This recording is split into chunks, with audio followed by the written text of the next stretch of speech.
This is CTC News with Wesley Kotar, broadcasting from Sint-Eustatius, Dutch Caribbean. Sponsored by UTLNV, Windward Island Bank, Kodo's Purchasing Services, and Duggins Shopping Center.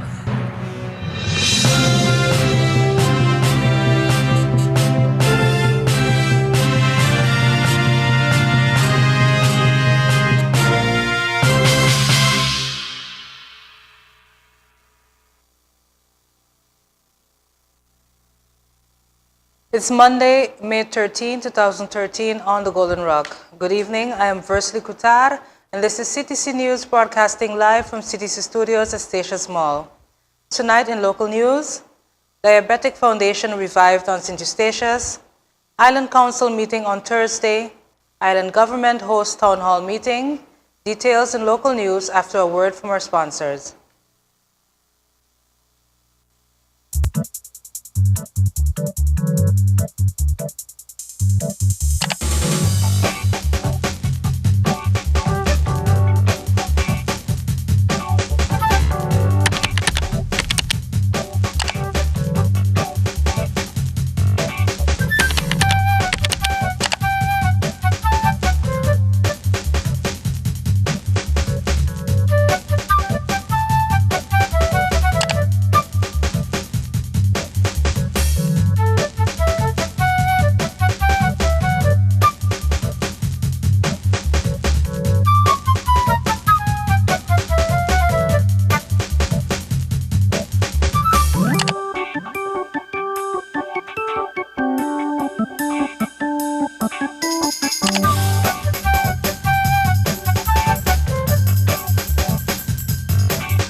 CTC News, sponsored by UTLNV, Windward Island Bank, Kodo's Purchasing Services, and Duggins Shopping Center.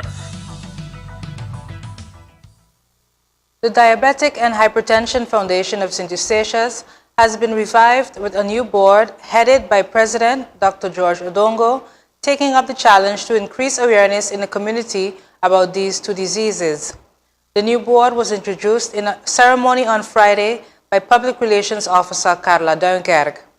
Odongo assisted on the board by Vice President Alton Burkle, Secretary Tilia Hook, and Assistant Secretary First Lady Camelia Burkle-Dembrook, Treasurer Claudine Spanner, Assistant Treasurer Zaida Yusen, board members Nurses Clara Cathy Heimstadt and Minerva Pantuflet, Carmen Webster Phillip, Annalisa Canwood, Sulaika Suarez Fortin, and Dr. Fazal Babu with Duinkerk as PR. The foundation will develop a year of awareness activities for the community. The foundation had become dormant as board members got busy with a number of other causes, as happens in small community when people have multiple roles. Past members such as Erlyn Gibbs and Audrey Brown will assist the new board. The general public is hereby informed that there will be a public meeting of the Island Council, which will be held on Thursday, May 16, 2013, at 9:30 a.m. in the V.A. Lopes Legislative Hall. The agenda is as follows: opening, setting of the agenda, ratification of the decision list of 21st March 2013, Island Ordinance Levy and Collection of Tourism Tax, appointment Acting Secretary General of Island Council, and closing. A group of students from St. Martin visited the historical core in Sint-Eustatius on Friday morning, May 10th. They were being led by archaeologist Jay Havizer, who is no stranger to Statia. Sint-Eustatius Historical Foundation was founded in 1974 and was formed to preserve and protect the historical heritage of Statia. The island government is inviting the entire community of Sint-Eustatius to participate in the upcoming town hall meeting on Tuesday, May 14, 2013, from 7:30 to 10:30 p.m. at the Ernest Van Putten Youth Center. The government wants to talk with you about the constitutional developments which we are experiencing since Statia has left the constellation of the Netherlands Antilles, and the changes that are the result of the present status as public entity, which was obtained on October 10, 2010. The negative aspects and how these are addressed, as well as the positive aspects of the public entity status, will be highlighted, while attention will be given to the various services which have been transferred to the Kingdom government, debating the efficiency effects thereof. Keynote speaker will be Professor Arjan van Rijn, a constitutional expert who will give a presentation and gladly answer any questions you may have about the constitutional process, the status we are in, and the possible options there are for the future. After the various presentations of the individual panelists, there will be an opportunity for the general public to pose questions to the panel. The panel will comprise of Island Council members Mr. Ruben Merkman, Mrs. Millicent Lijvrock Marsden, Mr. Reginald Zandam, and Mr. Franklin Brown. Other panelists are Island Governor Gerald Burkle, Commissioner of Constitutional Affairs Mr. Ko Snake, and Professor Arjan van Rijn. Coming up next in regional news, funeral of Wills Tuesday in SDK, and conservation results in reduced electricity costs in St. Kitts. Details in regional and later international news right after this break. CT Creativity, known to many as CTC, has gone global. CTC TV and CTC Radio can be viewed and heard from any part of the world. Just visit www.ctcreativity.com and go to CTC TV to watch live or CTC Radio to listen live. Get more involved by interacting with your TV and radio hosts with live chat rooms. You can also view the latest trending videos, CTC News, take part in polls, vote for the top songs or videos, and much more. www.ctcreativity.com. www.ctcreativity.com. Share it with the world. Share it with the world. Share it with the world. Share it with the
CTC News, sponsored by UTLNV, Wynwood Island Bank, Kodo's Purchasing Services, and Duggins Shopping Center. Welcome back. If you're just joining us, we have reached our regional segment for this evening. The funeral for the recently murdered leader of Pueblo Soberano, Helmin Wills, will be held on Tuesday at the Curaçao Sports Center, SDK. The parliamentarian will not get a so-called state funeral as such is reserved for cabinet ministers, but it will be an official funeral organized by a special parliament committee together with the family. A solemn meeting of the legislature at 10:30 a.m. will precede the funeral.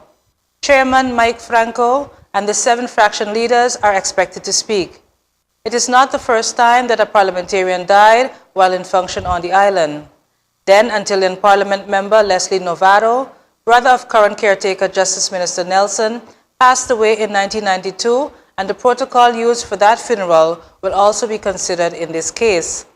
Meanwhile, the brothers V.S. and H.D. Martes, who reported to the police station Brivegat last Tuesday afternoon in connection with the Patriota video, in which they appear to take responsibility for the assassination of Wills, and warned other traitors that a similar fate awaited them, deny having anything to do with the actual killing.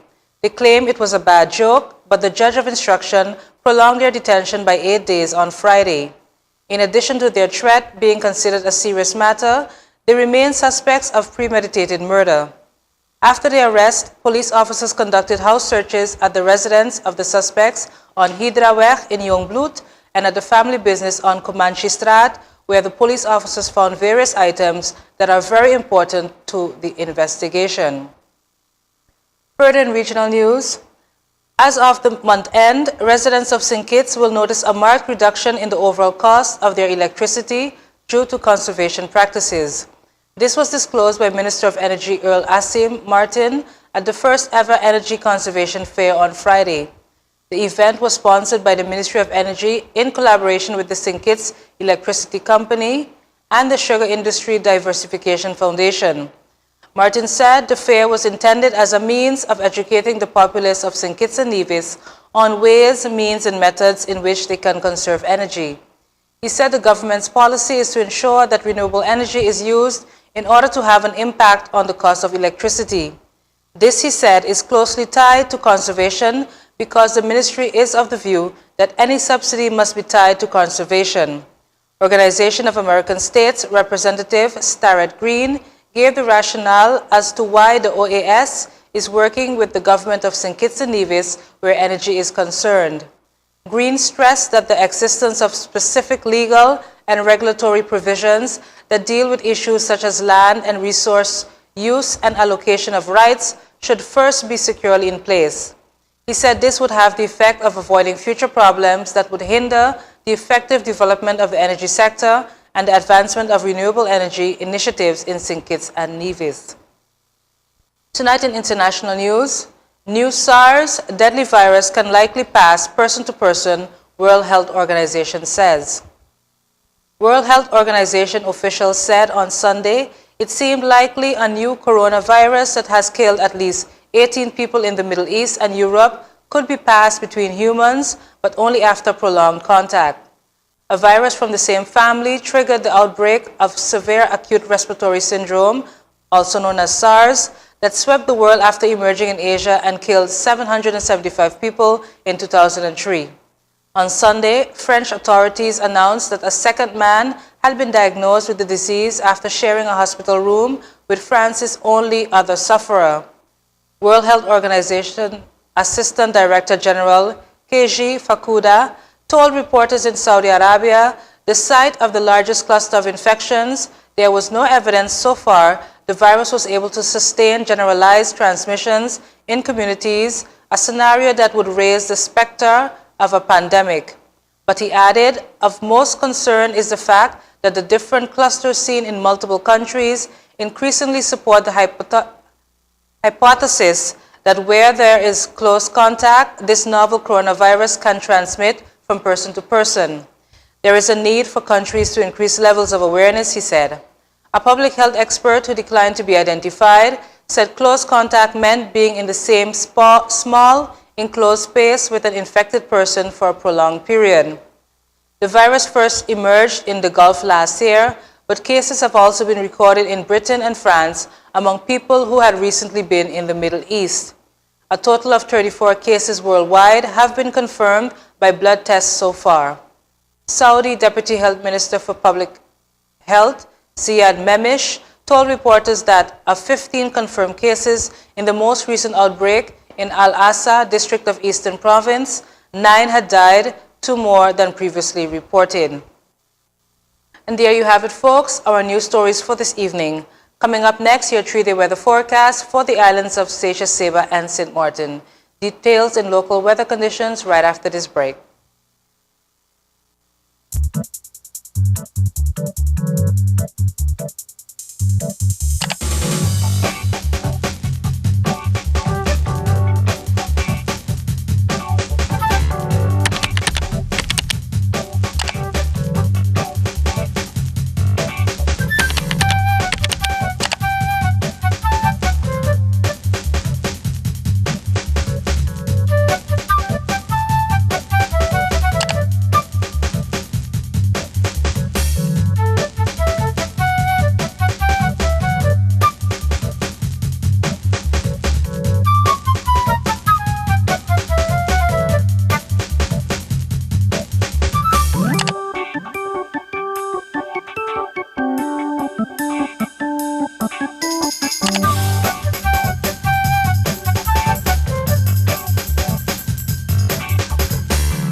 CTC News, sponsored by UTLNV, Wynwood Island Bank, Kodo's Purchasing Services, and Duggins Shopping Center.